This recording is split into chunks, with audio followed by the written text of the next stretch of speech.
Standing in the courtyard of the small church in Red Mesa, I could still smell the metallic scent of my newly pinned medal before his hand yanked it away, tearing the ribbon apart, and his fist drove straight into my stomach.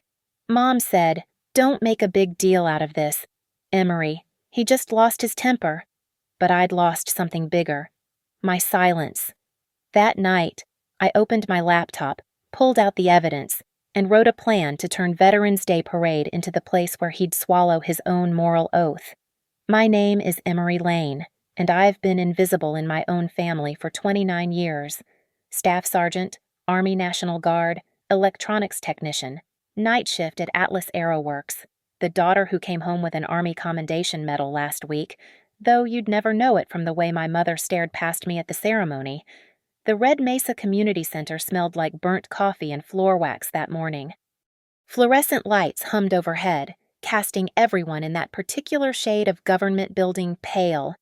I stood at attention while Colonel Martinez pinned the medal to my dress uniform, his words echoing off the cinder block walls. "For exceptional service during wildfire rescue operations, saving 3 lives at considerable personal risk." My family sat in the third row. Mom Marla kept checking her phone, probably scrolling through Pinterest boards for Savannah's engagement party. My sister sat beside her, smiling that practiced smile she'd perfected in nursing school, the one that said, "I'm happy for you," while meaning, "Please don't cause drama." And Leonard, my stepfather, sat with his arms crossed, jaw clenched like he was chewing on battery acid. "Your daughter's a hero," someone behind them whispered. Leonard's neck went red. I knew that color, had memorized it like a weather warning. After the ceremony, while people milled around eating store-bought cookies, Mom finally looked at me. Really looked. Not at the medal, but through it, like it was made of cellophane. "Savannah's engagement party is next month," she said. "The Hendersons will be there. Try not to wear your uniform. It makes everything so military. It's an Army Commendation Medal, Mom. It's jewelry." She touched my shoulder, fingers light as moth wings. "Don't make this your whole personality." Behind her, Leonard was glad-handing with the other Red Mesa business owners, his voice booming about the Veterans Brotherhood Fund he ran. "Supporting our real heroes," he said, not looking at me. "The ones who sacrificed everything, not just played rescue ranger for a weekend. My drill sergeant used to say you could tell a lot about a person by what made their voice shake." Leonard's voice never shook when he lied. It was smooth as motor oil, practiced from years of Sunday school teaching and charity fundraising, but it trembled just a little when he had to say my name in public. Emery. There it was, that microscopic quiver. "We should go. I've got inventory at the shop."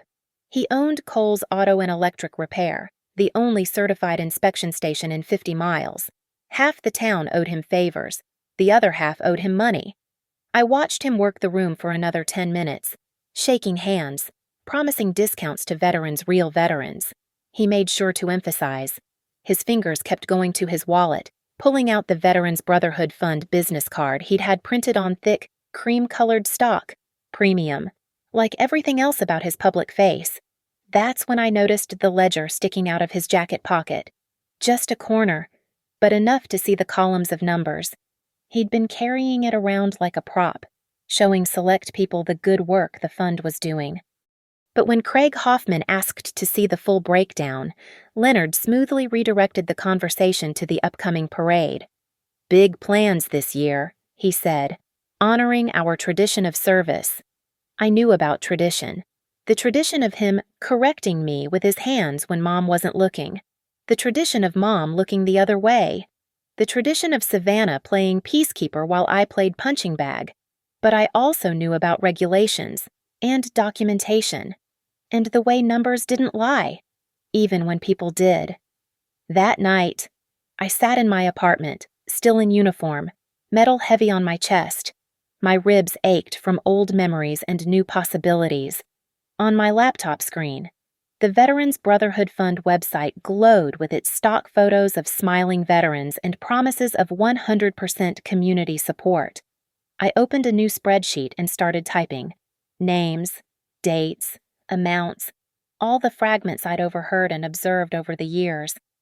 The metal caught the desk lamp's light, throwing shadows across my keyboard. Mom called it decoration. Leonard called it fake glory. I called it evidence that I could survive anything, even them. The church courtyard was empty except for us. Everyone else had filtered inside for the potluck lunch, leaving just the four of us standing by Mom's sedan under the cottonwood tree. The November sun beat down hard for autumn, making my dress uniform stick to my back. "Give me your keys," Leonard said. "I'm driving." I handed them over. Always easier that way. But I kept my phone in my pocket, recording app already running, a habit from deployment document everything. "That was embarrassing," he said, not moving toward the car. "All that fuss over a weekend playing hero? 3 people would have died." His hand shot out faster than I expected, grabbed the metal, fingers wrapping around the bronze star and eagle. The ribbon stretched taut against my chest. "This," he yanked hard. The pin tore through fabric, the ribbon ripping with a sound like paper shredding. "This isn't real honor." The metal teeth scraped across my chest as he pulled it free. Then his fist connected with my stomach, just below the ribs, where it wouldn't show bruises through clothes. Professional. Practiced. I doubled over, tasting bile. The metal hit the ground with a small metallic clink. Leonard. Mom's voice, sharp but not shocked. Never shocked. "She needs to learn her place." He straightened his jacket, smoothed his thinning hair, walking around like she's better than us, better than real veterans who fought real wars. I stayed bent, not from pain, but to keep my phone positioned right. Could hear the fabric of his jacket rustling, his breathing slightly elevated but controlled. "Get up," Mom hissed at me. "People can see from the windows." I straightened slowly, one hand pressed to my stomach. The metal lay in the dirt, ribbon torn in 2 uneven pieces, the pin bent. "Don't even think about calling anyone," Leonard said, voice dropping low. "You know what I do for this community. The fund raises $30,000 a year. You want to be the one who ruins that, who hurts all those veterans who actually deserve help." Savannah stood frozen by the car, her engagement ring catching the light as she covered her mouth. "Pick it up," Mom said to me. Not to him, to me. "Pick up your decoration and let's go." I knelt, gathered the pieces. The bronze was scratched where it hit the gravel. The ribbon felt like tissue paper, insubstantial. Nothing. And Emery. Leonard leaned close enough that I could smell the Altoids he constantly sucked to cover the cigarettes Mom pretended he'd quit. "You mention this to anyone, I'll make sure everyone knows what you really are. A weekend warrior playing dress-up, a dyke who couldn't hack it in the real military so she hides in the guard." My phone kept recording. "Leonard, enough," Mom said, but her hand was on my arm, not his. "Emery, don't make a big deal out of this. He just lost his temper. You know how he gets about military things. His brother died in Vietnam. His brother died in a car accident in Tulsa in 1992. I'd seen the obituary, but Mom had long ago decided which truths were worth keeping. The drive home was silent except for the country music Leonard preferred. I sat in the back with Savannah, who kept squeezing my hand when Mom wasn't looking in the mirror. The torn metal was in my pocket, edges of the ribbon already fraying. When they dropped me at my apartment complex, Mom rolled down the passenger window. "There's a sewing kit in the bathroom cabinet," she said. "Fix it before someone asks questions." They drove away. Leonard's "Support Our Troops" bumper sticker gleaming in the afternoon sun. Inside my apartment, I threw up in the kitchen sink. Then I pulled out my phone, saved the recording to 3 different cloud services, and took photos of the torn metal, the dirt still clinging to its surface. My chest had 3 parallel scratches where the pin had dragged across skin. I photographed those too. Then I set the metal on my kitchen table, spread the torn ribbon pieces beside it like evidence at a crime scene. The rip went right through the word commendation, splitting it into commenda and tie-in. I didn't touch Mom's sewing kit.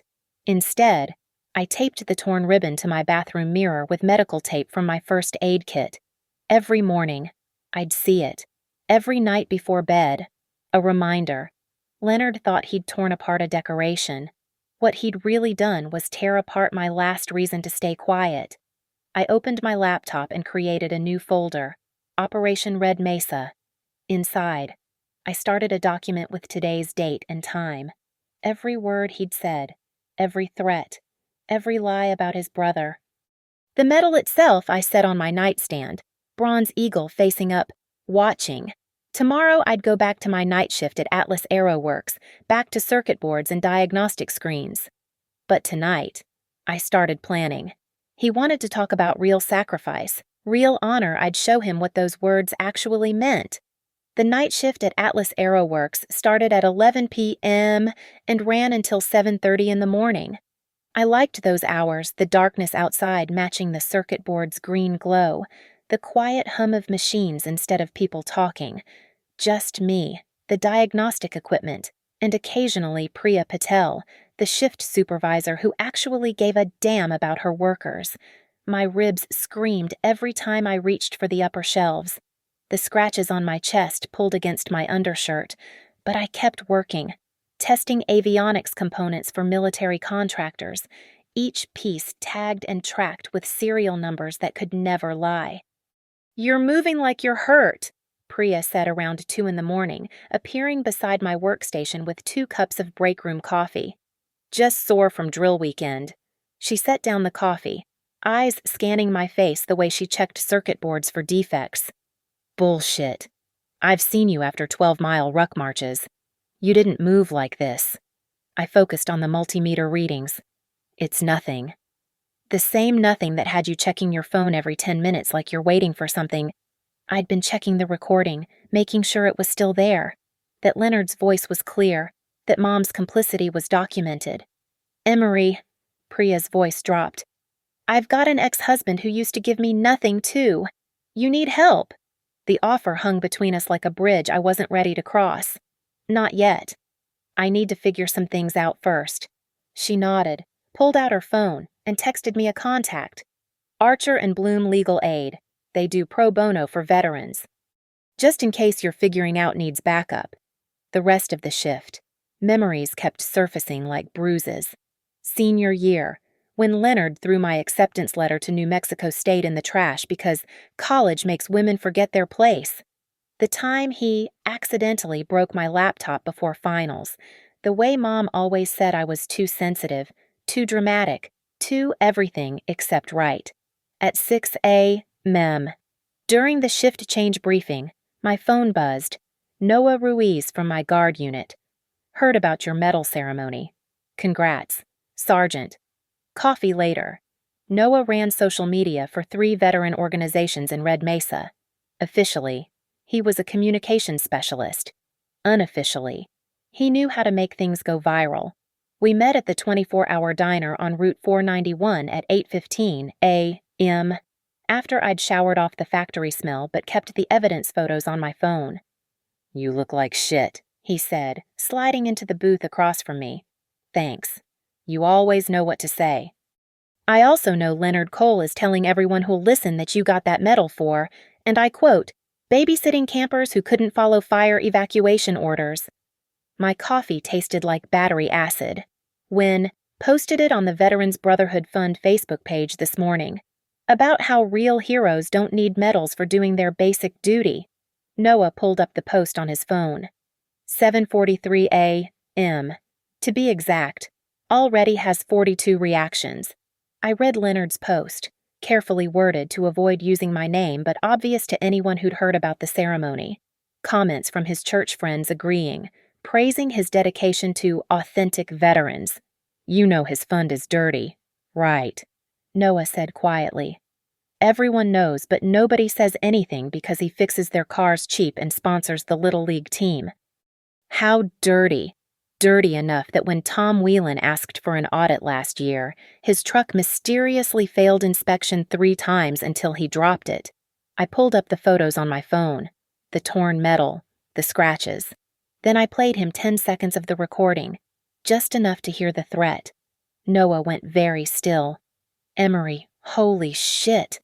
I want to destroy him, I said, surprised by how calm I sounded. Not just hurt. Destroy. Everything. His reputation, his fund, his whole righteous veteran advocate persona. That's... Noah paused, stirring his coffee. That's doable. But you need to be smart. Legal smart. He's been playing this game longer than you. What do you suggest? Document everything. File for a restraining order, but time it strategically. Get the financial records. I know someone at the community center who might help. And then... He smiled, the same smile he'd worn before calling in artillery strikes during training. We wait for the Veterans Day parade. When he's on stage, with the whole town watching. That's in 2 weeks. 2 weeks to build a case that even your mother can't excuse. He reached across the table, fingers brushing mine. You deserve better than them, Emery. Always have. I thought about the torn ribbon taped to my mirror, about 29 years of being told to be smaller, quieter, less, about Leonard standing on that stage, preaching honor while stealing from the people he claimed to serve. I have vacation days saved, I said, and Priya will work with my schedule. Good, because I have access to the parade's AV system and the community Facebook page with 12,000 followers. Noah's expression was serious now. But once we do this, there's no going back. He'll come at you with everything. I thought about Mom, how she'd choose him, about Savannah's wedding, where I'd no longer be welcome, about the family I'd lose. Then I thought about that medal in the dirt, the sound of tearing ribbon. He already has, I said. The difference is, this time I'm going to hit back. Noah raised his coffee mug. To Operation Red Mesa. I clinked mine against his, the ceramic ringing like a bell, or a declaration of war. Noah's apartment became our war room. He'd converted his spare bedroom into a home office. 3 monitors displaying different social media feeds, scanner equipment from his guard communications kit, and a printer that could handle high-resolution documents. We worked there in the evenings before my shifts, building our case piece by piece. Look at this, he said on day 3, pulling up a spreadsheet on the center monitor. I got these from Maria Sandoval at the community center. She's been uncomfortable with the fund for months.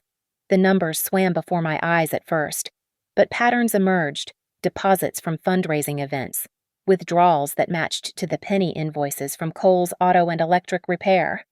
He's billing the fund for event logistics, Noah explained. $500 here for generator rental during the Memorial Day cookout, $750 there for electrical safety inspection at the Christmas benefit. His own shop is charging the charity he runs. And look at the dates. Noah highlighted a column.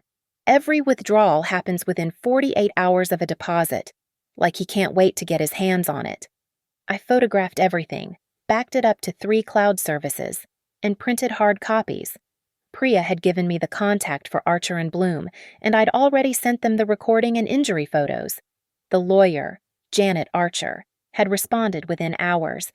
This is actionable. We can file for a temporary restraining order whenever you're ready. The key was timing. File too early, and Leonard would have time to spin the story. Paint me as a disgruntled stepdaughter trying to ruin a good man's charity work. File too late, and we'd miss our window. The parade is November 11th, Noah said, pulling up the event schedule. Leonard gives his speech at 2 p.m., right after the color guard presentation. That's when we strike. How? The town has 2 portable LED message boards they rent out for events. I've already reserved one for traffic management. But really, he grinned. It'll be parked right behind the main stage. Perfect view for the crowd. We spent the next week gathering everything.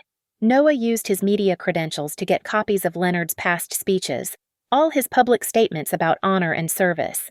I pulled transaction records from every source we could find the fund's public filings, donation receipts posted on social media, even photographs of the ledger Leonard carried around like a prop. The smoking gun came from an unexpected source. Tom Whelan, the man whose truck had mysteriously failed inspection, reached out through Noah. So, heard you're looking into the fund. he said when we met at a truck stop outside town. I kept copies of everything from when I tried to audit it. He handed over a folder thick with documents, receipts that didn't match, vendor invoices for companies that didn't exist, and most damning a recording of Leonard threatening him at his shop. You keep pushing this, your truck won't be the only thing that stops working. Leonard's voice was crystal clear on the old phone recording. Maybe your wife's car develops problems. Maybe your kids' college recommendation letters get lost. Why didn't you report this? I asked. Tom laughed bitterly. To who Leonard fixes the police chief's fleet for free, sponsors the mayor's prayer breakfast. Who's going to believe me over him? Everyone, Noah said. When we're done, everyone. We edited the video presentation like a military operation. 90 seconds, Noah insisted. Any longer and people tune out. Any shorter and it won't sink in. The first 20 seconds showed Leonard's public face, his speeches about honor, his Facebook posts about supporting real veterans, the fund's website promising transparency, noble words over images of him at charity events. The next 40 seconds destroyed it all. The spreadsheets appeared with key numbers highlighted in red. Invoices from his shop matched to fund withdrawals. The total amount, nearly $18,000 over 3 years, displayed in massive text. The final 30 seconds was audio over a black screen. Leonard's voice threatening Tom Whelan. Then smash cut to the recording from the churchyard, the sound of tearing ribbon, his fist hitting my stomach. My mother saying, "Don't make a big deal out of this." "It's brutal," Noah said after we watched the final version. "Good." Janet Archer had the restraining order ready to file. We'd submit it the morning of the parade, giving Leonard no time to prepare. The process server would hand it to him right after the video played. "You sure about this?" Noah asked the night before. "Your family stopped being my family the day they chose his reputation over my safety." But I was lying. Part of me still hoped Mom would choose differently when faced with undeniable proof. That Savannah would finally stop playing peacemaker and pick a side.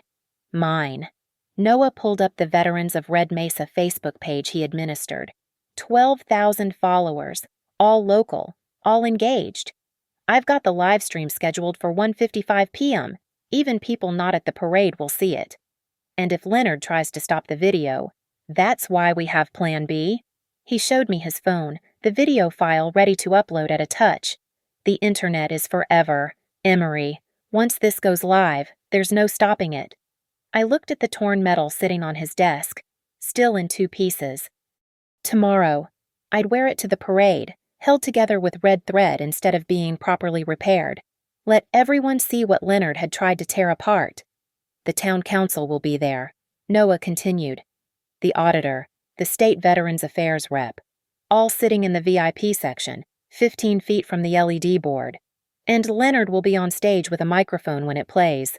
Exactly. Noah squeezed my shoulder. Get some rest. Tomorrow. We end this. But I didn't sleep. I sat up stitching the metal's ribbon with red thread. Each stitch a promise. Tomorrow, Red Mesa would see what honor really looked like, and what happened to those who tried to tear it down. The LED board arrived at Red Mesa Town Square at 7 a.m. Noah supervised the setup, positioning it perfectly just behind the main stage, angled so the entire crowd would have a clear view. The rental company tech didn't question the traffic management cover story, especially with Noah's city event permit clearly displayed. Test run, Noah called out, and the board lit up with Veterans Day Parade, 2 p.m. Perfect clarity. Even in the morning sun, I was across the square at Java Junction, laptop open, finalizing everything with Janet Archer via video call. She'd filed the restraining order at 8:30 a.m. The process server, a former Marine named Derek, was already en route from the courthouse. The order is comprehensive, Janet explained. No contact. Stay 500 feet away, and this is important. It includes a forensic audit clause for the Veterans Brotherhood Fund based on the evidence of financial misconduct. He can't refuse, not without looking guilty. The town council will demand it once they see what we have. Priya had given me the day off. but she texted Councilmember Harrison just asked me about unusual fund activity. Word's already spreading. By noon, the square was filling up, vendors selling flag pins and funnel cakes, high school band warming up, veterans from 3 counties gathering in their dress uniforms or leather vests covered in patches. And there, near the stage, Leonard glad-handing everyone, his Veterans Brotherhood Fund banner prominently displayed. Mom stood beside him in her church dress, Savannah at her other side. They looked like a campaign poster for wholesome American values. Noah texted, "System check complete, video queued, backup ready on 3 devices." I made my way through the crowd, metal pinned to my jacket, the red thread holding the torn ribbon obvious to anyone who looked close. Some of the guard members noticed, eyebrows raising at the crude repair, but they said nothing. They knew something was coming. At 1:45 p.m., I positioned myself near the VIP section. Town council members, state representatives, even a reporter from the Albuquerque Journal. Perfect witnesses. Leonard took the stage at 1:58 p.m., tapping the microphone. "Good afternoon, Red Mesa. Before we begin our formal program, I want to talk about what real service means." Noah's hand moved to his phone. "And how we separate those who truly sacrificed from those who simply participated." The LED board flickered to life behind him. Leonard's own voice boomed from the board's speakers, supporting our real heroes, the ones who sacrificed everything. He spun around, face flushing as the video continued. His noble speeches dissolved into spreadsheets, numbers in red, $18,000 highlighted, pulled from the fund into Cole's auto and electric repair. The crowd murmured, phones coming out, recording everything. "Turn it off!" Leonard shouted into the dead microphone Noah had cut his audio feed. The video continued, invoice after invoice. Then Tom Whelan's recording, "Maybe your wife's car develops problems. Maybe your kid's college recommendation letters get lost." Councilmember Harrison stood up, face dark with anger. The Albuquerque reporter was typing furiously on her phone. Then came the final audio. The churchyard. The sound of tearing ribbon was crisp and clear over the speakers, followed by the impact of fist on flesh. My gasp of pain. Mom's voice, "Don't make a big deal out of this." The square went dead silent except for the video. Leonard jumped from the stage, charging toward the LED board, but stopped when he saw me. I stood directly in his path, metal visible with its red thread, phone held high, live streaming everything to Noah's Facebook page. "You little Mr. Cole." Derek, the process server, stepped forward, papers in hand. "You've been served. Temporary restraining order and notice of financial audit." Leonard grabbed for the papers, then lunged toward me. 3 veterans, including Tom Whelan, stepped between us. "I'd think real careful about your next move," Tom said quietly. Behind Leonard, on the stage, Councilmember Harrison had taken the microphone. "Ladies and gentlemen, in light of these serious allegations, the town council is immediately suspending all Veterans Brotherhood Fund activities pending full investigation." Mom finally found her voice. "This is a misunderstanding, Emery. Tell them the truth."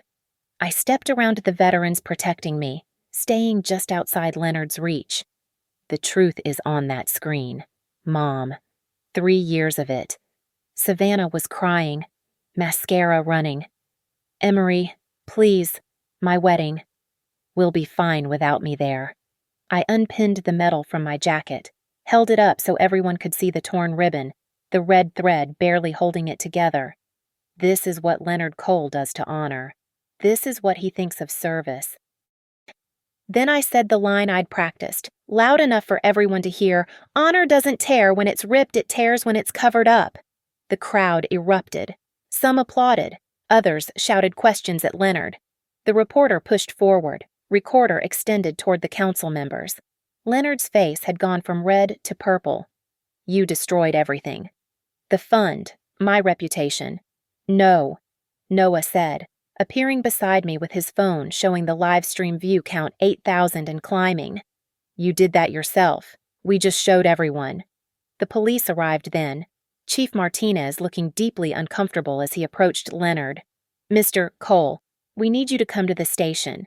Questions about the fund." As they led Leonard away, Mom stood frozen on the stage, staring at me like she'd never seen me before. Maybe she hadn't. Maybe she'd only ever seen the daughter she wanted me to be quiet, compliant, convenient. I turned my back on her and walked away, Noah's hand finding mine. Behind us, the LED board still displayed the final frame of our video, the Veterans Brotherhood Fund logo with "Under Investigation" stamped across it in red. The crowd parted as we walked through, some nodding approval, others whispering. Tomorrow, it would be in the Albuquerque Journal. Tonight, it was already viral on Facebook. But right then, I just held my torn medal in one hand and Noah's hand in the other, red thread visible between my fingers like a battle flag. The knock came at 9 p.m., 3 hours after the parade disaster. I knew who it was before I opened the door. Mom's signature 3 taps, soft but insistent, the same rhythm she'd used to wake me for school. She stood in my doorway holding my medal, the one I'd dropped at the square. Someone had tried to fix it with clear tape, the edges already peeling. "I fixed it," she said, like that was the problem, like tape could heal what had been torn. "That's not fixing it, Mom." "It holds together. That's what matters." She pushed past me into my apartment, taking in the printouts on my coffee table, the laptop still showing the live stream comments. "You need to take down that video." "No." "Emery, please. Leonard's in custody. They froze our accounts. The church is talking about removing him from the deacon board." She set the taped medal on my kitchen counter like an offering. "Isn't that enough? Was my pain ever enough for you to leave him?" Her face crumpled for a second before reassembling into its usual mask. "You don't understand what it's like. Being alone at my age. Starting over. He stole. From veterans. From people who actually sacrificed. He made mistakes with the bookkeeping. Mom." I picked up the medal, the tape crinkling. "He hit me. You watched. You told me not to make it a big deal. You've always been dramatic, even as a child." "Get out." She blinked. In 29 years, I'd never told her to leave. "Emery, get out of my apartment. Go home to your empty house and think about why your husband is in jail and your daughter won't speak to you." She left, but the medal stayed on my counter, tape peeling like dead skin. An hour later, Savannah called. I let it go to voicemail. "Emmy, it's me. Mom's a mess. She's talking about moving to Aunt Carol's in Phoenix. The wedding venue called they saw the news and want to know if we're still... Leonard was supposed to walk me down the aisle. I know I should have stood up for you. All those years, I wanted everyone to be happy. I wanted a normal family. Please call me back." I deleted the message. Noah came over at 11 p.m. with Chinese takeout in his laptop. The video has 90,000 views. The Albuquerque Journal wants an interview. 3 other veterans have come forward about Leonard threatening them. Good. Your mom showed up at the police station. Tried to post his bail. Of course she did. We ate lo mein in silence while scrolling through comments. Most were supportive. Some called me a traitor to family values. One stood out from Maria Sandoval at the community center. Emery Lane showed more honor in one day than Leonard Cole did in 20 years of speeches. "You know there's no going back," Noah said quietly. "Your family was never really mine." I picked up the poorly taped medal. "Watch this." I got my sewing kit, not Mom's, but the one I'd bought myself after basic training. Military-grade thread, thick needle. I removed all the tape, every piece, letting the medal fall into 2 clean parts again. Then I began stitching with red thread. Not hidden stitches meant to disguise the damage, but bold ones, visible, intentional. Each pass of the needle was deliberate, creating a pattern that looked like sutures on a battle wound. "It's not about fixing it," I explained as Noah watched. "It's about choosing how to carry the damage." My phone buzzed. Unknown number, but the voice on the recording was familiar Leonard, calling from jail. You think you won I'll be out tomorrow. And when I am, you'll regret. I hung up, screenshotted the call log, and forwarded it to Janet Archer, violating a restraining order from jail. He really wasn't as smart as he thought. The council wants you at Monday's emergency meeting, Noah said, to testify about the fund. I'll be there. He stayed until 2 a.m., helping me organize documents for the council meeting. Before he left, he kissed me soft, careful, like he was afraid I'd break. You're the strongest person I know, he said. After he left, I finished sewing the medal. The red thread created a deliberate scar across the ribbon, impossible to ignore, beautiful in its honesty. My phone rang at 3 a.m. Mom again. They're keeping him until Monday, she said, voice hollow. His lawyer says with the restraining order violation, he might get 6 months. The fund investigation could mean federal charges. I said nothing. I'm leaving for Phoenix tomorrow. Savannah's coming with me. She postponed the wedding. Still nothing. I know you hate me, she whispered, but I'm still your mother. No, I said clearly. You're Leonard's wife. You chose that. Every day for 15 years, you chose that. Now live with it. I hung up and blocked her number. The medal sat on my nightstand, red thread glowing in the streetlight from my window. Tomorrow today. Actually, I'd wear it to work. Let Priya see it. Let everyone see it. Let them all see what it looked like when someone refused to hide the damage, refused to pretend everything was fine, refused to be silent. The red thread wasn't about fixing what was broken. It was about claiming it. Veterans Day arrived gray and windy. Dust devils spinning across Red Mesa Town Square as vendors set up their booths. The damaged stage from yesterday had been repaired overnight, American flags snapping sharp in the gusts.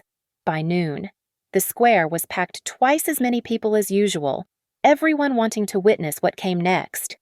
I stood at the edge of the crowd in my dress uniform, medal prominent on my chest, red thread visible from 20 feet away.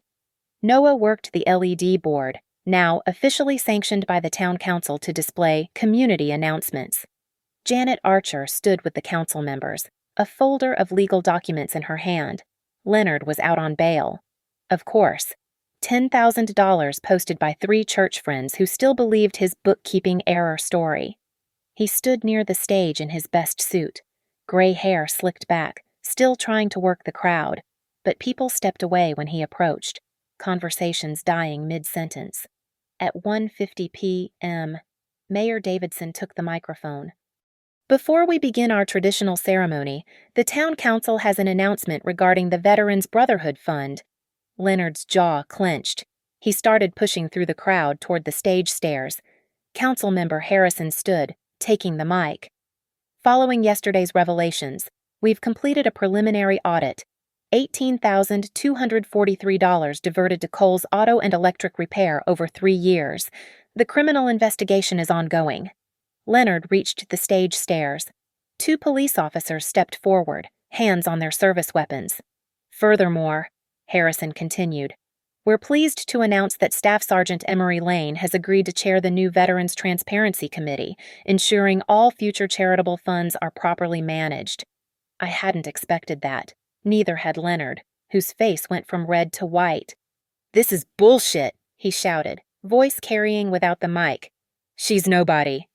A weekend warrior who, the LED board lit up behind him, not with our video this time, but with a simple message. Leonard Cole arrested for fraud, banned from all veteran organizations, under federal investigation. Then the screen changed, showing a live feed from Noah's phone pointed directly at Leonard's face as he realized his entire world was collapsing. You want to say it louder, I called out, stepping forward but staying beyond the restraining order distance. Tell everyone how I'm not a real veteran. He spun toward me, and that's when he saw what I'd done. The medal on my chest, yes, with its red thread, but also what I held in my hands, his Veterans Brotherhood Fund banner, the one he'd been so proud of. I'd acquired it that morning from the community center, Maria Sandoval happy to hand it over. I held it high, then tore it exactly in half. The ripping sound echoed across the silent square. No. Leonard lunged forward, forgetting the police, forgetting everything except his rage. The officers caught him 3 feet from the stage, wrestling him down as he screamed obscenities. The Albuquerque Journal photographer captured it perfectly. Leonard Cole, pillar of the community, face down on the pavement while his torn banner fluttered in the wind. But I wasn't done. I walked onto the stage, taking the microphone from Harrison. The crowd pressed closer, phones raised, recording everything. 3 days ago, I said, voice steady. This man tore my medal apart because he couldn't stand a woman receiving recognition. My mother told me not to make a big deal about it, to keep quiet, to protect his reputation. I held up the medal, red thread catching the light. But honor isn't about reputation, it's about truth. And the truth is, Leonard Cole stole from veterans while preaching about sacrifice. He hit women while talking about protection.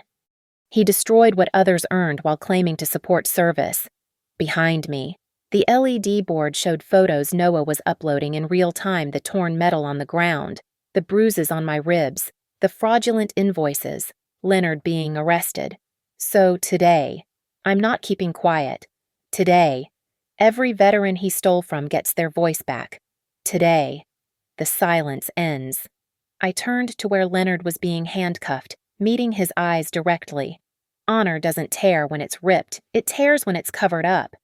The applause started slowly, then built to thunder. Veterans in the crowd saluted.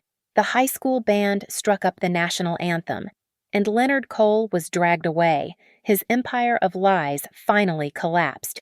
Janet Archer approached the mic as I stepped back. The district attorney's office is filing formal charges: fraud, embezzlement, assault, and violation of a protective order. Mr. Cole faces up to 15 years in federal prison. I found Noah in the crowd, his phone still recording. The live stream viewer count showed 200,000 and climbing. Comments flooded in from across the country, veterans sharing their own stories, thanking me for speaking up. Mom was nowhere to be seen. Savannah's car was already gone from the parking lot. They'd fled to Phoenix rather than face the truth playing out on stage. But Tom Whelan was there, tears in his eyes as he saluted me. Maria Sandoval held a sign, "Thank you, Emory." Priya stood with my co-workers from Atlas Aero Works, all wearing red ribbons pinned to their shirts. As the ceremony continued, the real ceremony, honoring actual veterans instead of Leonard's hollow speeches, I stood at attention, metal heavy on my chest. The red thread had held through everything, stronger than the original ribbon ever was. Noah reached over and squeezed my hand. In 3 hours, Leonard would violate his restraining order again, trying to break into my apartment. The police would catch him in the parking lot with a crowbar. That would end any chance of bail. But right then, standing in the November wind with my torn medal displayed proudly, surrounded by people who finally saw the truth, I felt something I hadn't experienced in 29 years. Victory. The council member finished reading the charges into the microphone, each word falling like a hammer on Leonard's reputation. Federal wire fraud, embezzlement, assault, violation of a protective order, 15 years maximum. But his lawyer would probably get him 8 with good behavior. I didn't care about the math anymore. The LED board behind the stage went dark, then lit up with a new message. Red Mesa Veterans Transparency Fund, Chair Staffs G. Emory Lane. My official appointment, announced to the entire town. Leonard made one last attempt to speak, to salvage something from the wreckage, but his voice was lost in the sound of handcuffs clicking shut. The police car door slammed, cutting off his protests. Through the window, I saw his face not angry anymore, just empty, defeated. The crowd began dispersing, but slowly, like nobody wanted this moment to end. Veterans kept approaching me, shaking my hand, sharing their own stories of Leonard's threats and manipulations. Each confession added another stone to his burial. I stood at the edge of the stage, metal heavy on my chest, watching the police car disappear down Main Street. The torn banner lay in the dirt where I'd dropped it, trampled by the crowd until the proud golden letters were nothing but mud-stained threads. Noah appeared beside me, phone finally lowered. 300,000 views and climbing. CNN just called. They want an interview. No interviews. This was never about fame. Then what was it about? I touched the red thread holding my medal together, feeling its raised texture against my fingertip. Proving that some things are stronger broken than they ever were whole, Mayor Davidson approached, clearing his throat. Ms. Lane, the council would like to discuss your plans for the Transparency Committee. We're thinking monthly public audits, full online disclosure. Tomorrow. I cut him off. We'll discuss it tomorrow. Today is still Veterans Day. He nodded and retreated, understanding this wasn't his moment. The square was nearly empty now, just the vendors packing up and the maintenance crew collecting trash. The afternoon sun broke through the clouds, casting long shadows across the pavement where Leonard had been forced to his knees. Tom Whelan was one of the last to leave. He stopped in front of me, struggling with words. My truck. He finally managed. It passes inspection now. Funny how that works. We both knew it wasn't funny at all. As the sun set behind the mesa, painting the sky the color of old blood, I unpinned my medal and held it up to the light. The red thread glowed like fire, each stitch a small rebellion, a tiny revolution. Mom never came back from Phoenix. Savannah sent one text 3 weeks later. Married at courthouse. Didn't feel right to celebrate. I didn't respond. Some bridges are meant to stay burned. But standing there in the empty square, with Noah's hand in mine and my medal's red thread catching the dying light, I realized something Leonard never understood in all his preaching about honor and sacrifice. Sometimes the greatest act of courage isn't keeping a family together. Sometimes it's having the strength to tear it apart when it's built on lies. I put the medal back on, adjusting it until the red thread was perfectly centered. Impossible to miss. Tomorrow there would be committee meetings and federal investigators and reporters asking how it felt to destroy my stepfather. But tonight, I walked away from Red Mesa Town Square with my back straight and my torn medal displayed like a battle flag. The sound of Leonard's handcuffs still echoed in my ears, the sweetest music I'd ever heard. Behind us, the LED board flickered one last time, displaying a final message Noah had programmed. The truth doesn't need perfect ribbons. No, I thought, touching the red thread one more time. Sometimes it just needs someone willing to show the scars. The police scanner in Noah's truck crackled to life as we drove away, something about Leonard violating his restraining order, trying to break into an apartment complex with a crowbar. They'd caught him in the parking lot, adding another 5 years to his potential sentence. I turned off the scanner. I didn't need to hear any more. My medal caught the streetlights as we drove, red thread pulsing like a heartbeat, broken, repaired, displayed, honest. Everything Leonard Cole would never understand about real honor. The war was over. I'd won. And the red thread held. Thank you so much for listening to this story. I'd love to know where in the world you're listening from. Drop a comment and let's connect. If this story resonated with you, please subscribe to the channel and share your thoughts below. Your stories and experiences matter too, and I'd be honored to hear them.